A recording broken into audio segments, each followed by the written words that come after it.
بسم الله الرحمن الرحیم. پاتې درس وایو. فایل ټاب خلاص شو، نن د ایډیټ ټاب وایو. په ایډیټ ټاب کې اپشنونه بعضې اکثریت غیر فعال دي. دا وخت فعالیږي چې تاسو یو متن څه شی ولیکئ. اول اپشن انډو یا کنټرول زید. دا شکل تاسو یو لیکل کوئ یا مثلا یو قدم مخته ځئ. انډو معنا تاسو یو کار نه پښیمانه کیږئ، بیرته بک کوئ یا مثلا شاته ګرځئ یا ورته انډو باندې کلیک کوئ او یا هم له کیبورډ څه شي کنټرول زید.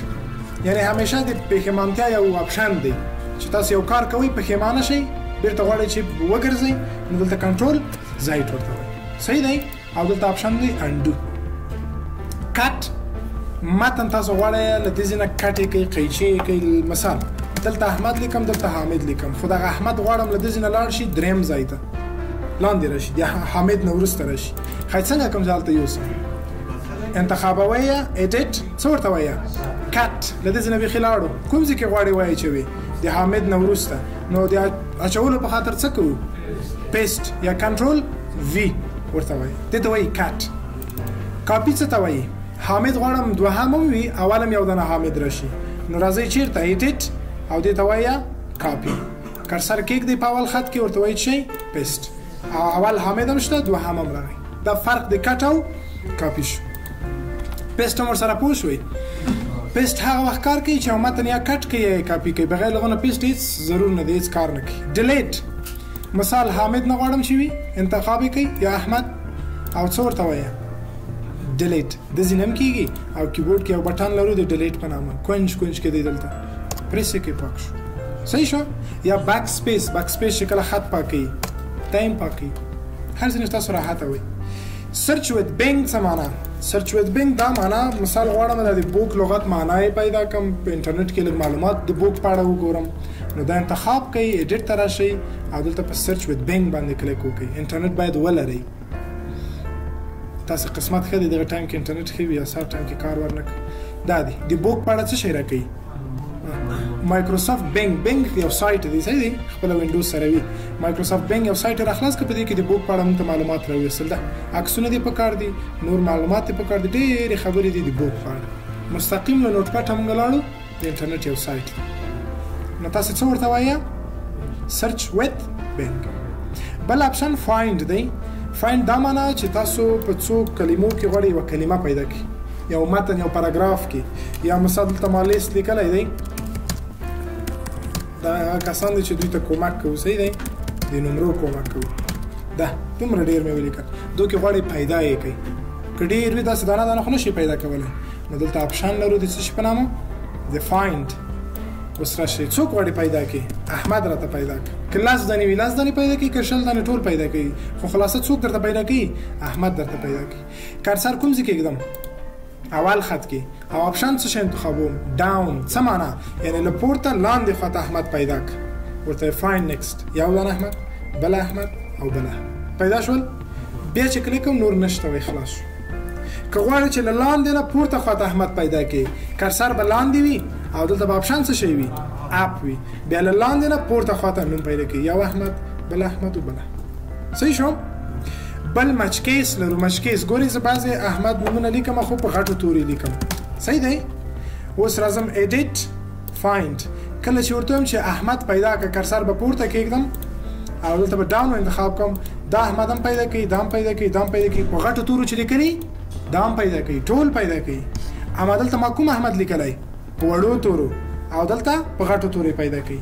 که تاسو به د اپشن فعاله کوي مچ کیس که چیرې فعاله کوي، بیا غټو وړو تورې په نظر کې نیسي.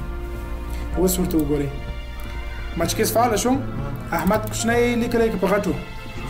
خیطان احمد چې په کوچنی لیکل شوی هماغه پیدا کوي، غټ نه پیدا کوي.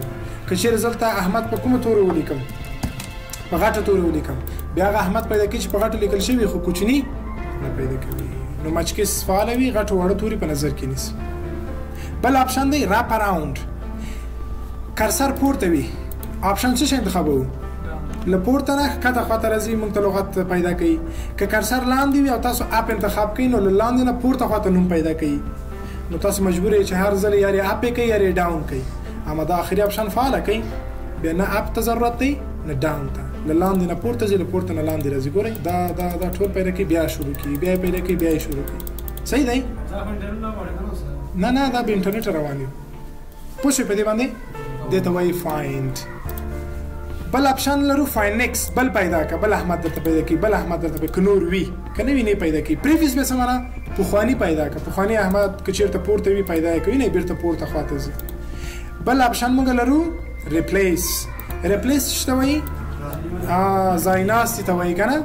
مثال احمد زموږ شاګرد و محروم شو ناکام شو په ځای محمود راغی، په ځای مثلا کمال راغی، نو دغه څلور یا لس ځای چې احمد ما لیکلی دا څنګه زه ټول په محمود تبدیل کړم؟ نو تاسې اپشن لرئ د څه په نامه؟ ریپلیس. څوک غواړي تبدیل کړي؟ احمد. نو په اوله خانه کې احمد ولیکئ. د چا په ځای راځي؟ یا په ځای څوک راځي؟ جمال یا ورته وایي کمال. صحیح شو؟ ښه ریپلیس یو که ورته وایي ګورئ کرسر دلته کېږدو ورته وایي ریپلیس. هماغه یو احمد په څه شي تبدیلېږي؟ یو احمد په څه شي تبدیل شو؟ په کمال. خو دلته احمد خو ډېر دي نو تاسې ریپلیس آل ورته وایي. څه معنا؟ چېرته چې احمد دی ټول تبدیل په څه شي که؟ په کمال باندې په یو کلیک سره.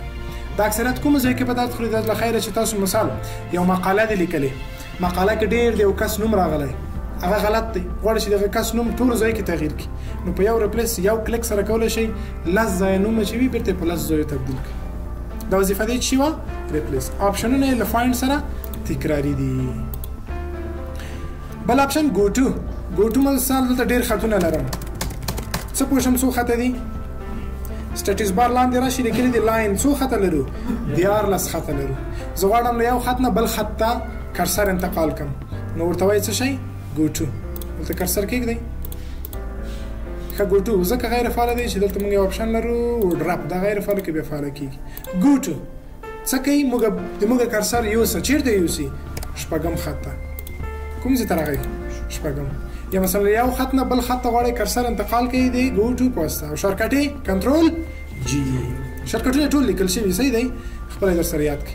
سلیکټ آل ټول پاراګرافونه یا متنونه انتخابوي. او ټایم ډیټ څه معنا؟ که آخره کې ضرورت شي تاسو تاریخ، فعلي تاریخ او فعلي ساعت اډ کړئ، بیا راځئ ایډیټ ورته وایي څه شی؟ ټایم ډیټ. اوسنی ساعت چې څو بجې دي په کمپیوټر کې هغه اډ کوي سره له تاریخ. ساعت غلط دی. پوه شئ په دې باندې شارکټ F15 یا له کیبورډ F15 پریس کوئ، نه څومره یې پریس کوئ هماغومره تاریخونه اضافه کېږي.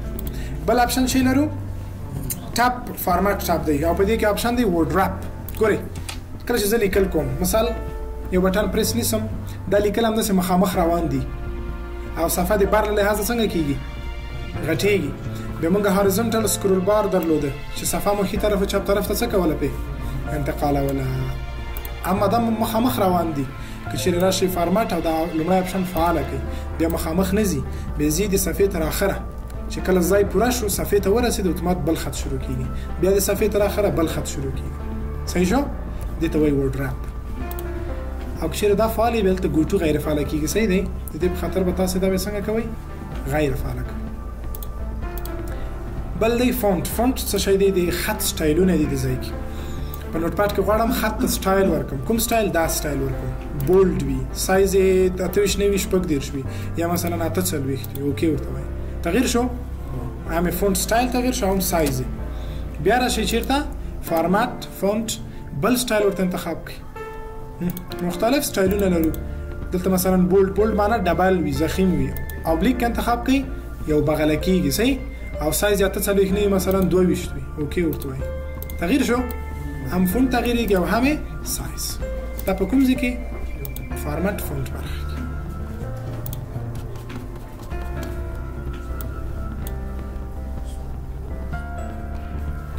ښه اوس به یو سټایل ورته انتخاب کړو، دا به انتخاب کړو، اوکې اوس شو. ویو نمایش ته وایي. نمایش دا معنا اول زوم دی. زوم څه معنا؟ صفحه نږدې کوي، زوم اوټ صفحه لرې کوي. شارکټ یې کنټرول پلس، کنټرول له مثبت سره، او کنټرول ماینس، کنټرول له منفي سره صفحه نږدې کوي لرې کوي. ګورئ کنټرول مثبت صفحه څنګه کوي؟ دا صفحه نږدې کېږي، صحیح دی؟ متن نه غټېږي.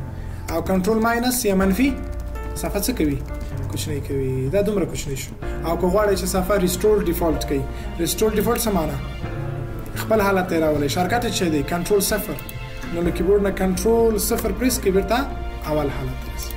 صحیح شو؟ دا د شارکټ له لارې زده کړئ. سټیټس بار دغه لاندې برخې ته څه وایي؟ سټیټس بار لاین درته ښکاري، خطونه ښکاري او د تورو شمیر دی. او 100% دا معنی چې 100% نږدې ده، اوس نارمل 100% کې څومره نږدې کوي فیصدي لوړېږي. وینئ دا ښکاره کړي، اوس یې ښکاروي. که نه غواړئ چې ښکاره شي بیا سټیټس بار څنګه کوي؟ غیر فعاله کوي. نور دلته تاسو ته کوم حالت نه ښکاروي. هیلپ نو مرسته ده. ویو هیلپ باندې کلیک کوئ، انټرنیټ ولرئ، کوم آپشن مو نه وي زده ورته سرچ کوئ په انټرنیټ کې درته راهنمایي کوي په انګلیسي باندې. صحیح بیا تاسې د همغه راهنمایي په اساس څه کوئ. مثلا دلته ویلي how do I open notepad. notepad څنګه راخلاص کړم؟ to open notepad select the start button. start menu ته لاړ شئ، enter notepad then select notepad from the result. څه رقم notepad راخلاص کړئ؟ start menu ته لاړ شئ، ولیکئ notepad. څه ولیکئ؟ notepad ولیکئ، انټر یې کوئ، تاسو ته notepad راخلاصوي. دا نو تاسو انګلیش ورته زده وي کولی شئ د دې راهنمایۍ نه کار واخلئ. او بل څه شی دی سند فیډبک دی چې کله تاسو مایکروسافټ شرکت ته یو نظریه ورکوئ. نظریه داسې ورکوئ چې که د ځای کې مو دغسې یو اپشن جوړ کړی وای زموږ کار به ډېر اسانه و او دا اپشن تاسو نه لرئ، موږ له مشکل سره مخ یو. صحیح دا فیډبک ټول ورته لیږئ نظر. هغوی ستاسو په نظر یو غور کوي، فکر پرې کوي، نظر ګوري چې منطقي دی، واقعا د اپشن ته ضرورت دی. بل ځل چې ورژن نوی راوځي به تاسو هغه نظریې ته مثلا عملی بڼه ورکړي، اپشن یې ورته جوړ کړي. صحیح دته به وایي فیډبک. اباوټ نوټپاد د نوټپاد په اړه در سره ویل ولئ چې معلومات مو زیات شي.